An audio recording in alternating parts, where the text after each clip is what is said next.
Hey there. Welcome to White Women Wake Up. I'm Janelle. And I'm Karen. Together, we're diving into real, unfiltered conversations about what it means to wake up as white women in a world shaped by bias, privilege, and inherited patterns. We're here to challenge norms, unpack our privilege, and foster empathy through raw, intergenerational dialogue. It's not always easy, and we don't always agree, but we show up anyways. Hi, Janelle. We did not agree last time. No, we didn't agree. But we are showing up. Yeah, but I think we agreed on the idea of not having erasure. Yeah. I mean, we still don't need to agree on everything. No. It's just about, and again, in my reflection, I'll go with my reflection last week, was, again, where am I still seeing growth in my life? And that was clearly a place that, like, I still see growth in my life. We have come so far in our relationship, and we've always had a great relationship, but so far in these conversations that, and I think this is very common with anything in life, when you get really far in a place, you can kind of assume you'll never backslide a little bit. And so it's just interesting how triggered I got. Yeah, you got really triggered. I wasn't triggered at all. Yeah. No. Yeah. I was, Yeah, that's okay. That's okay. And, I think one of the things that we're trying to do here is be curious, be open, agree to disagree. But so the agree to disagree is an interesting one because I also don't want to be dismissive. And I think that can happen sometimes when we kind of say as a community, I'm going to agree to disagree with you, because sometimes it can act like I don't really care about the topic. Yeah. And that's not the goal here, because I think I really respected what you were bringing up. I didn't actually disagree with you. I actually learned from our conversations. So, and what I unraveled in that conversation was you were trying to say, why are we using it as a place of celebration? Yeah. And that's what specifically— Instead of education. Yeah, instead of education. And because it, as a full narrative story, we want both. Yeah. And yet, to celebrate one over the other feels dismissive. Or to celebrate that at all. Yeah, to celebrate it all is awful. Education is great. Yeah. Honoring is great. Those are all different things, but celebration and romanticizing are not what we need to do. No. I think— See, you're just so better than I am at your specific language. I tend to generalize things, and so I wasn't probably hearing when you said the word romanticizing. That's a specific definition, and I was lightening that definition. Yes. I wasn't listening probably enough, to be honest, which is one of my challenges. I appreciate you saying that, because this is something, and we even experienced this in a couple podcasts ago where I'm like, where I did a typical trigger where I'm like, you're not listening to me. And this is something that happens often, listeners with us. And what I've learned over the years, it's not that you're not listening, because you get frustrated with that. You're like, I'm sitting here, I'm listening. You're not understanding what I'm saying. Yeah. And I think that's where, and I corrected that at the moment, but that is something that happens a lot. You do listen. You try really listen. It's the disconnect of sometimes misunderstanding what each other are saying. Yeah. And you know what? It's interesting that you're saying that, because one of the ways that I learn it is then after, when we get off, I'm like, oh, I didn't use nationalism correctly. Yeah. Or like, now that we're even reflecting on what you talked about last week, what you were talking about was this idea of romanticizing. That was actually a really key indicator of the conversation. Yeah. And I didn't even repeat that. I mean, I listened to our podcast afterwards, and I'm like, I kept talking about other things when in fact what you were really talking about was romanticizing. Yeah, and why do we romanticize tragedies? Yeah. It's quickly going back, because I know it's your topic, but this is still good reflection time. You saying agree to disagree, and I completely agree. I completely agree that saying can often be dismissive, but I also think something that frustrates me about that saying that is not dismissive, it also allows people to dismiss facts.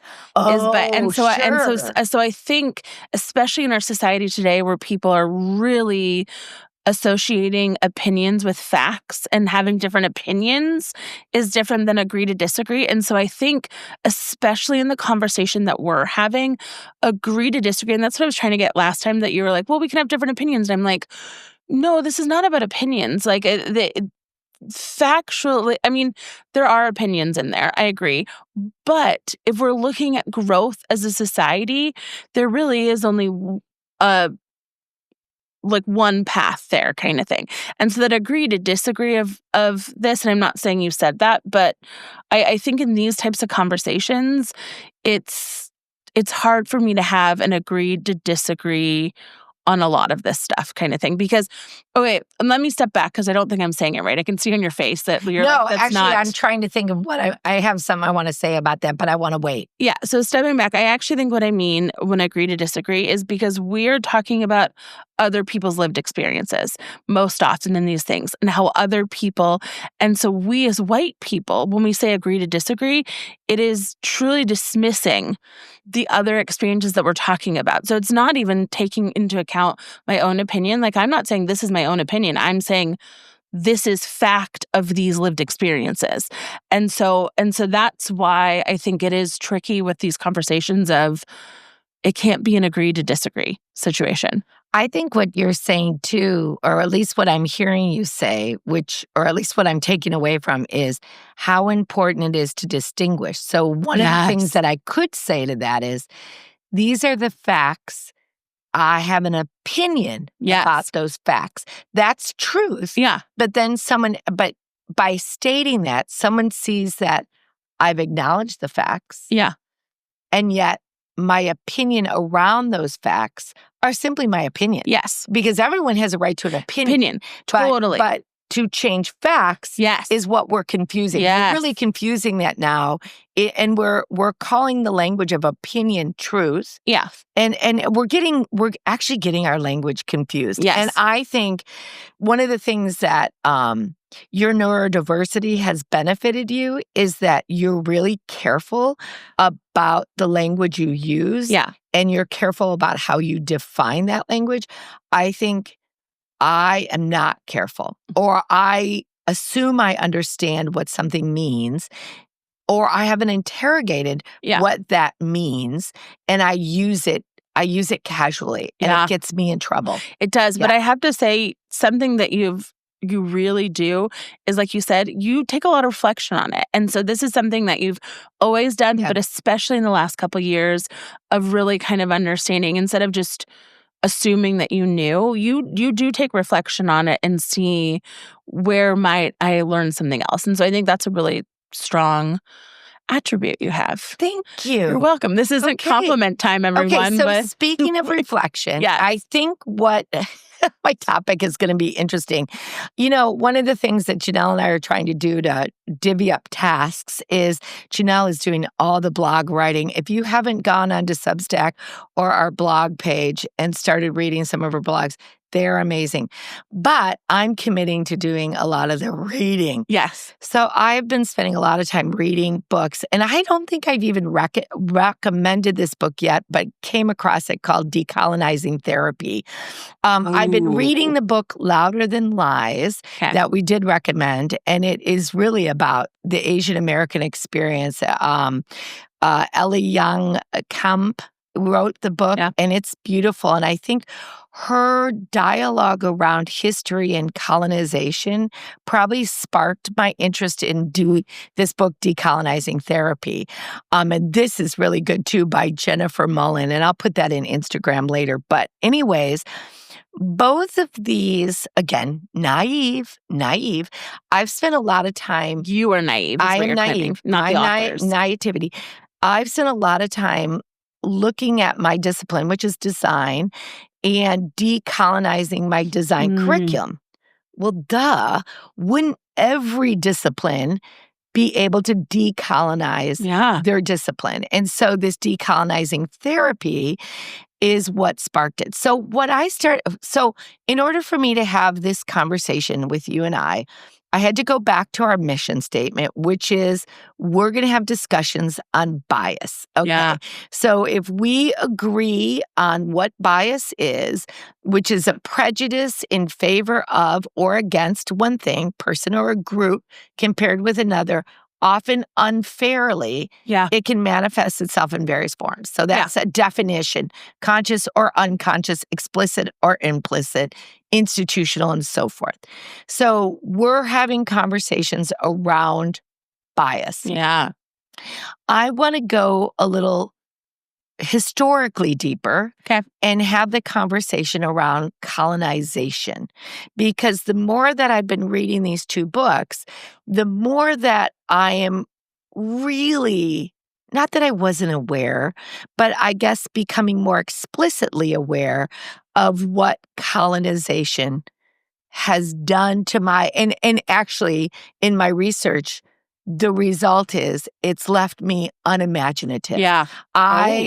Unimaginative of where my futures can go. Yeah. By learning about what happens in colonization. Okay. So again, I'm going to give definitions. If we look at colonization, it is the process of establishing and maintaining control over territory or people. Often for the purpose now, and I think this is really important because I think some of the language out there, or the language in her book, she uses the colonial mindset. Yeah. And this is what we own today, because when we colonize, it's typically for exploitation, settlement, or trade. Doesn't that sound like capitalism? Yeah. And I mean, it actually sounds so much about the way that I think. So this control could be political, economic, cultural, typically involves subjugation with existing population. So we could go colonization in one way we understand it with First Nations or indigenous persons. So that's the obvious, right? But we could also say, is that what gentrification is? Or we can also say, oh, I see it playing out between what's happening in Gaza right now, that they're being exploited, that they're being taken over their territory, and so forth.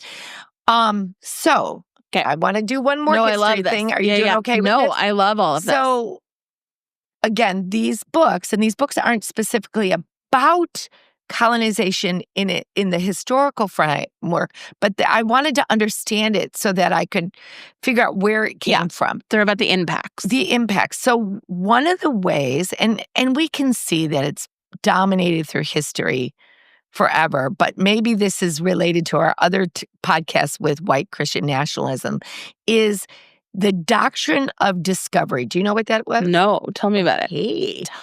You probably do know about it, but it wasn't ever really called that in your histories. Got it. Do you remember the Mayflower and obviously. Columbus? Yes. Well, Columbus the doctrine actually was written in 1493, even though Columbus came in 1492.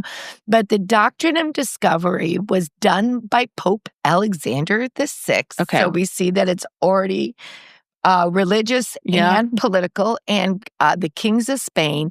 And it basically it was a document that basically blessed Columbus and the other explorers in the late 1400s, 1500s, 1600s, and 1700s with the legal and moral justification for European colonization and displacement of indigenous peoples.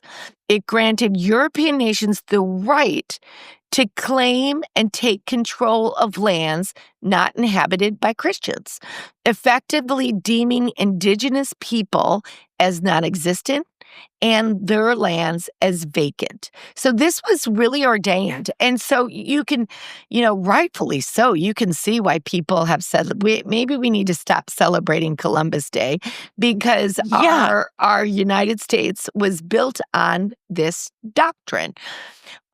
So this doctrine ended up really reinforcing what we now call today as colonialism. Yeah. Colonialism has taken its form into white European morality, ideology. So much so, like I was telling you the other day, I wasn't even thinking about that, but if Europe is the middle, we're the West, and anyone that's east of Europe is the East, right? We call Asia East. Yeah, exactly. And we're the Western, So anyways, what's interesting, so I wanted to kind of talk about this language of what happens when we look at our colonial biases and how it's shaping our minds today, all of us. And so our cultural imagination. Okay. It has what it looks like for us white communities. Our stories, our curriculum, our media, everything is European. Discoverers and settlers are the protagonists of histories. Everybody else is not. They're the antagonists. They were non-existent.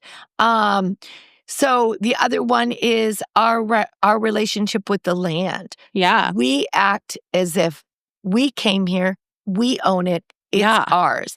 And you can still see it playing itself out, right? We're going to see people take over Gaza. They're going to say our land, that's our territory. And now you assume the way that we do our religious cultures and so forth. We see it with Ukraine. We see it with other things. But the other thing that it does is now this is the part that I want us to really talk about, is it also puts us in a framework of scarcity and otherness. Okay. So if we had to colonize these colonize these countries because we wanted more. We wanted more spices. We wanted more trade. We wanted more money. I see. We wanted more land. That means we're already assuming there wasn't enough for where us. we were. Yeah, currently. And we have already projected that we have value. So because of our value, we can take from others. So interesting. So what I want to talk about... that part I understood, but the scarcity mindset. So the conversation is... I went on a long time, a really long time. But the conversation, I mean, I guess the question is, as I'm unpacking this to you and as you're hearing this and you're hearing it from hundreds of years of methodologies and normalization and ways and ideologies, how do you think about that in your own life or where it centers around business and all the things that you've done in culture? So I think, again, very different than you. None of this is new to me. Yeah. Thinking through this, understanding how colonialism, capitalist patriarchy has shaped our society is something I think about pretty much on a consistent basis. I think, and I don't know if this is more my generation than your generation or more me personally as an individual, but like you said, colonializing therapy, decolonize. So that's it. That's the next step. So decolonize. How do we work to decolonization? Yeah. And so, anyways, and so that is something that. So, anyways, that topic is not new to me. I think the thing that you did say that was new and interesting to me, this idea of scarcity mindset, is what really kind of fueled a lot of that. And obviously, there's a lot more to that, like power, hungry, but I never think from the perspective of. I always think from the perspective of power, not scarcity breeding. And that's so interesting because they talk so much about the scarcity mindset with an individual and how that can affect individuals. But that's why kind of perspective on life. Thinking as well, because it's all individualized, isn't it? Yeah, and that's not my point. But my point is, and so I had never thought about that from like a societal lens of when you have a society that thinks in a scarcity mindset, how that affects and creates just a greed, capitalism, overturning of productivity. And then again, like you said, fear. It seems very fearful. Yeah, fear-driven. So anyways, that's something that I learned from. So it's interesting, too, because even as you're saying this, I think about the days that when we used to celebrate Columbus, right? And what we celebrated was his idea, we just celebrated the language of discovery. Yeah. We didn't celebrate what Columbus's real goal was, right? Yeah. Is it was to maybe discover lands that maybe the same way you or I may travel today because we want to see different cultures and things. But his real goal was trade, profit, or the real goal of that system. Yeah. Let's even talk about that system because the system funded him to go get spices, funded him to go take over lands, funded him. They funded him to go to India. India, and then he brought disease. So it's interesting. He went the wrong way. It's interesting when we talk about this. By unpacking and unlearning, not only what the good part of his story, which was to discover, bring back these ideas, but the ultimate motive of his story. When we don't go deeper and look at the ultimate motive of his story, we don't realize how embedded those philosophies and that ideology still exists with us today. Well, and I have to say, this, I think right here is a perfect example of the core differences of our upbringing. Of if you had stayed in the Midwest and you had kept me in potentially Midwest schools, and this is generalizing, but I'm assuming, versus an upbringing in a Seattle public school, we never fully celebrated Columbus. There was a lot of clear distinction. I think that was also your generation. Well, that's what I'm saying. But I still think it was early for our generation. I think that's a very Seattle liberal public school. But I think what's so interesting is, for someone my age, no one told us really why we're not celebrating Columbus. We kind of figured it out, but really when by this language of colonization, for me, and going back and looking at these histories is, yes, he discovered land. Yes, he discovered things just like if you and I go travel, we discover some beautiful things about travel. He discovered some things. Discover is a tricky word. It's a tricky because word. You're right, because he didn't discover. His motivation. And we wouldn't discover by traveling. We would learn. Or also, we just promoted that he found the world was round. We didn't talk about that he also found out how to exploit people, how to take from people, how to rob. And again, I think where I was trying to say with my point is you keep using the we, and this is what I'm trying to separate. Is my generation. But not even but like what your understanding of it is, because that's kind of what I'm saying is like I learned differently. But I think what's interesting you brought up about your generation wasn't explained why we did Columbus Day and why we didn't, and whether they were not. I think some of the bigger issues, and it kind of goes back to the last episode we were talking about, is like so much of this white culture is that people just get mad, like, oh, you're taking away another thing. Whether they really care that much about Columbus Day or not, or they're educated, it's about this like taking away from your generation, this like, and again, that's a fear mindset or it's a change. And it's interesting because I think that this is also, and this is taking me down a little bit of a different path than I was going to go, but in our conversation, I think this is a really good example, and we were talking about it last episode, when you don't tell the full story. Because I do think, as discoverers, as scientists, the idea of looking at the shape of the world, looking at maps, looking at cartology is very, very interesting. And also, what they were doing is trade was not a neutral subject, right? Because they weren't really trading with they were taking spices. They were taking these ideas. They weren't really trading in a way that an indigenous person would benefit from. In that they didn't come in with the intention of learning and understanding from the society and culture that was already built on this land. They came in and with the intention of impose their own values. And I think that's what you're trying to get at, is it's fascinating how that culture continues. Well, it continues to this day. It does. So what if we had actually done that differently? What if you and I, so instead of maybe... And then how did we think we even had the right to just just take land. Yeah. And the idea that the King of Spain gave them the right. Like who gave him the right? Yeah. And stuff. But to your point, it's like I think so often we can look at those in historical terms and not connecting them to modern day terms like Gaza.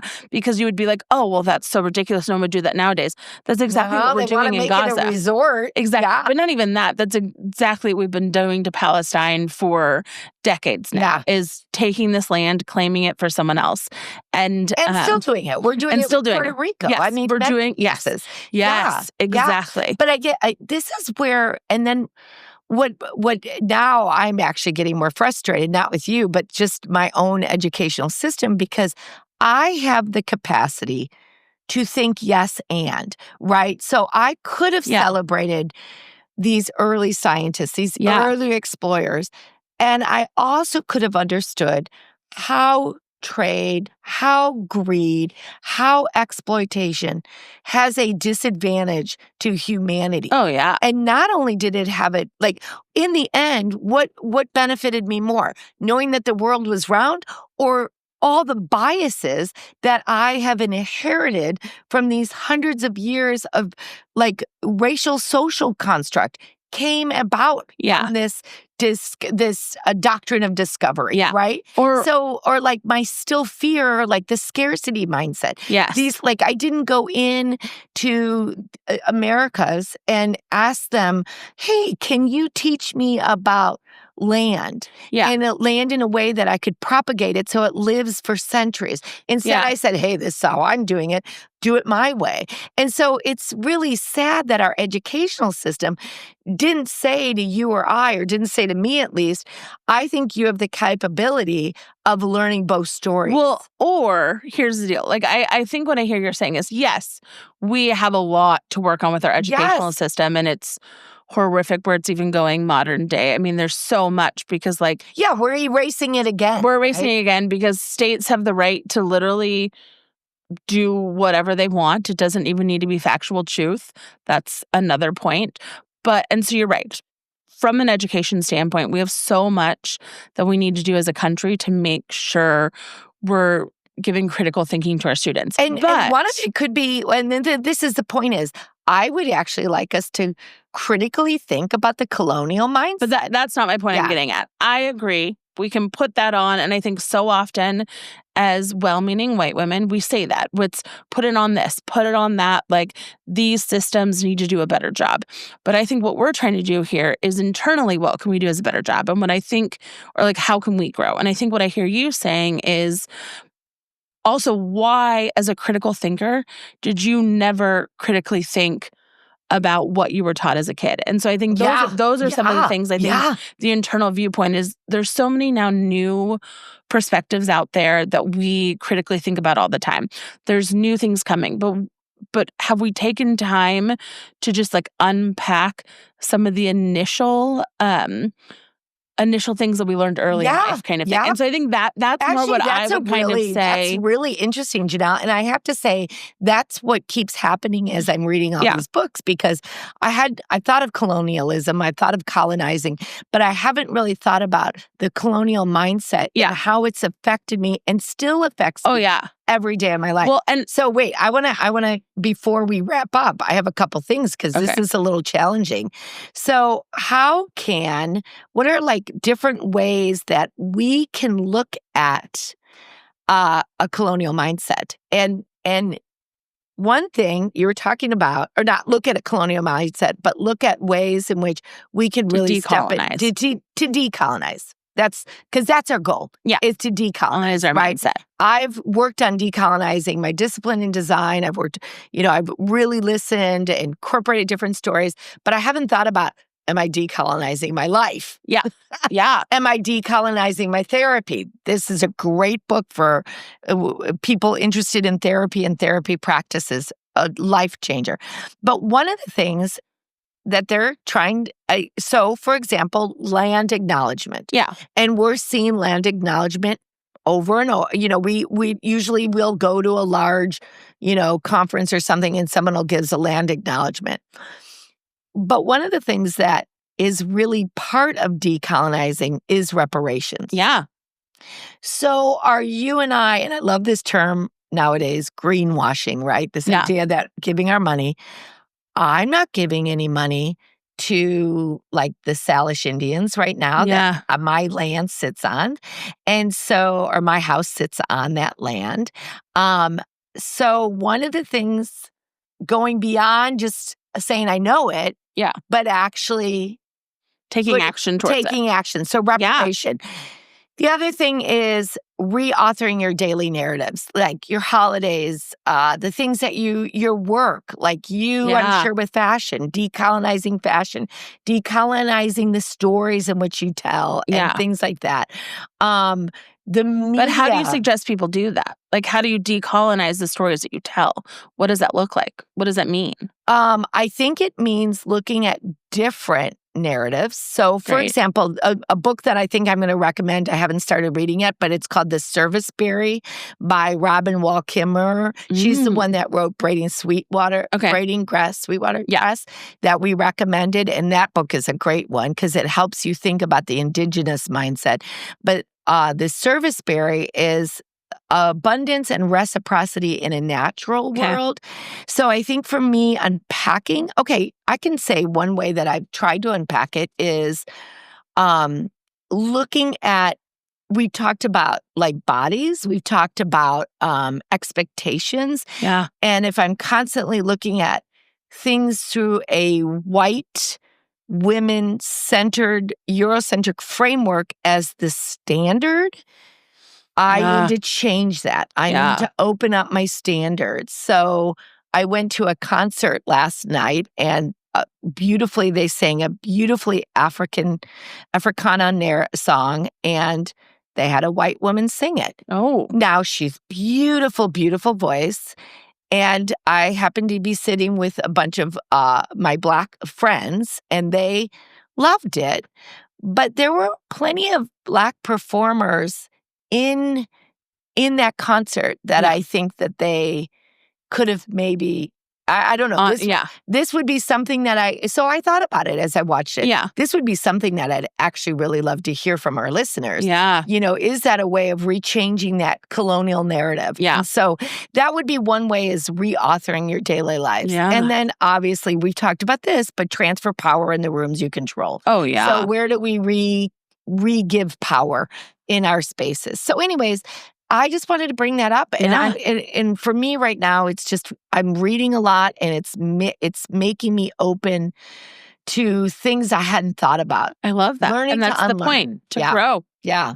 Well, thank you, Karen. Was that okay or was that too teachy? No, I mean, I think you gave us some great historical perspective there. And so hopefully the listeners will get a lot out of it too. I hope so too. So if you're looking at like a key word in this, it's the language of a colonial mindset. You know, how are we how are we decolonizing a colonial mindset? So maybe a reflection this week is that. How are we working on decolonizing our life? Perfect. Because it's embedded. The other language in that is imagination, because as we move towards decolonization, we can begin to imagine a different way of living. Like, I know your generation, many of you are like, I don't know if I can be corporate anymore. I don't know if I can work for the quote unquote man. You know, I need to really rethink about that. And so what does that look like? So anyways, decolonizing our narratives. I love it. Okay. Thanks for joining us on White Women Wake Up. We hope today's conversation sparks something in you, whether it's reflection, a new question, or a deeper commitment to showing up with empathy and accountability. If you found this episode meaningful, subscribe, leave a review, and share it with someone who needs to hear it. You can also connect with us on Instagram, YouTube, TikTok, and Substack, or at whitewomenwakeup.com. We'd love to hear your thoughts and keep the conversation going. Until next time, stay curious, stay open, and let's keep waking up together. Bye. Bye. Great one. I always like look super serious. I don't think of me you get as really intense, but it's the same way. I don't think how my voice you're really sounds funny. how my voice though can sound so condescending. I can see how people think that of me. But the same as you get really, like when I edit these clips, you're really like, I'm really serious. And I love serious conversation. So am I like this all the time? I don't know, maybe. But my favorite part is like when you say I take bad like clips of your face. And like it's really hard sometimes because you're really like, and I'm like, well, there's not a lot of options. Yeah, I know. It is funny because, I'm always Zooming with my class and, I record Yeah. these classes and I always feel like I'm being nice and this, and inevitably I'm like, One time I remember when we first, like when the pandemic first hit and we were doing like online Zooms for the first time, like I had to start taking off my picture because I'd be like, oh my God, what am I doing? It'd be so yeah, distracting in the yeah, thing because I'd yeah, be like, yeah, I am just using my yeah. hands too much. And then one time I remember like a screen froze and so it captured me with my frozen look. Like I was talking to my like boss at the time and my look and it captured it as like, and you're I like, know, it's oh always my funny. I know, gosh. it's always funny.